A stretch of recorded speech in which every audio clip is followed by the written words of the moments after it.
Now, China says it has contained the threat. So it's closing down borders and opening up businesses. Fewer cases are being reported. Factories are up and running again. Businesses will take time to revive, but they have made a start. Companies are being encouraged to make coronavirus supplies. They're making equipment other countries might need to fight the outbreak. Gloves, masks, personal protection equipment, even ventilators. So first China put the world in ICU, and now it is selling them ventilators. Is China profiting from this outbreak? Business and the government now stands to gain in China. And if this sounds too sinister a plot, look at this. This is a book written in 1999, and this could offer clues into the Chinese mindset. It's called Unrestricted Warfare, China's Master Plan to Destroy America. It's a book on military strategy. It was written by two Chinese generals, Qiao Liang and Wang Xiangzu. The book makes an argument. It says that China cannot defeat America in a direct military confrontation, but it can leverage its economic prowess to leave the Americans behind. Now, the book's assessment has some eerie similarities with the present situation. It is being quoted by conspiracy theorists. They claim that amid this coronavirus crisis, Beijing is executing its world domination plan. On this show, we do not go by conspiracy theories to make our assessments, so we set out to look for the facts. What we found was most interesting, and we have that for you tonight. Let's first talk about the situation in China.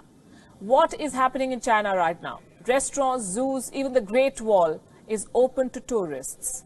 Not foreign tourists, because they may bring back the virus, but the Chinese are out and about. As we say in television, they're moving towards normalcy.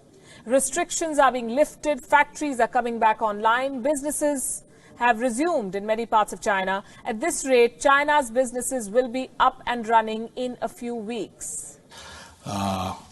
With the measures we have started to take, with the return of the work of the workers and the resumption of productive activities by the factories across the country, I think the Chinese economy is coming back to life.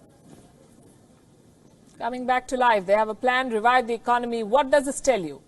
While major countries are struggling, China is already making a head start. China also has an interesting pattern.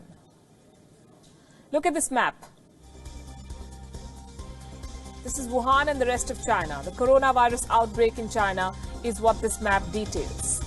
Now, some of the biggest cities in China were largely insulated from the outbreak. I say this is interesting because while the virus spread and unleashed chaos in the remotest corners of the world, it couldn't do much damage in China's top cities. I'll give you examples with numbers. Let's start with Beijing.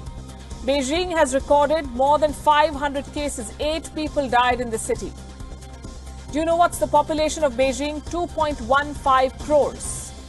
Shanghai reported 468 cases with 5 deaths. Shanghai has a population of 2.4 crores. Among the 10 most densely populated cities in the world, only 5 deaths, less than 500 cases. The point I'm making is that China's financial hubs have largely emerged unscathed from this crisis. They can bounce back quickly.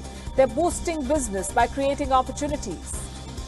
What does the world need right now? Personal protection equipment, masks, they're in short supply. Guess who's filling the gap? Chinese companies already at work to supply to the world. According to a report, almost 9,000 new manufacturers started producing masks in China this year. They began business in the first 2 months of 2020. China's daily mask production has crossed 116 million now. Many companies have overseas orders. They're selling outside China. One of the biggest companies is Dawn Polymer. This is a Chinese company. It supplies the fabrics used to make masks. Dawn Polymer has a 40% market share in China. And the value of its shares, the company's shares, has shot up by, listen to this, 417% since January. 417% in 3 months. The holdings of the company's founders now stand at a whopping $1.9 billion. The coronavirus crisis has only meant good news for their business. Here's another example of China creating opportunities from the crisis. Buying out distressed assets. Case in point, Australia. The Scott Morrison government is worried about Chinese companies taking over Australian businesses. Reports say Australia's Foreign Investment Review Board is now gearing up. Why? Because they fear takeover attempts from China. Distressed Australian businesses and assets are on China's radar.